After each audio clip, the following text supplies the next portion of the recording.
Déco dans le présent pour mieux construire l'avenir. La chronique d'Interentreprise avec Francette Florimond. Bonjour, j'espère que vous allez bien. Nous avons vu que les experts du GIEC préconisent de trouver de justes synergies entre le développement durable, l'efficacité énergétique et les énergies renouvelables. Cela passe par une véritable coopération à tous les niveaux.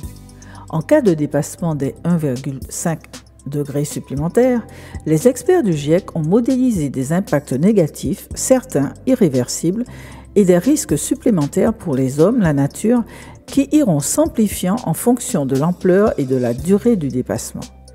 Les impacts négatifs durant la période de dépassement entraînent des réchauffements à cause des mécanismes de rétroaction tels que l'augmentation des incendies de forêt, la mortalité massive des arbres, l'assèchement des tourbières, le dégel du pergélisol, vous vous souvenez, la partie de la Terre toujours gelée, l'affaiblissement des puits de carbone terrestres naturels, etc.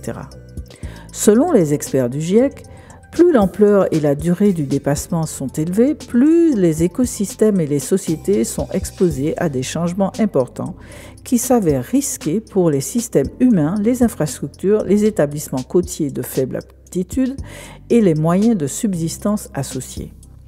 Est-ce un premier effet de ce rapport de synthèse du GIEC ? Les gouvernances du monde semblent enfin bouger. Le G7, rassemblement des pays les plus riches du monde sauf la Chine, vient en effet de prendre la décision de sortir des énergies fossiles sans système de captage de CO2 d'ici à 2035 et atteindre leur neutralité carbone d'ici à 2050. Mais tout cela sans véritable feuille de route ni date butoir pour arrêter les émissions.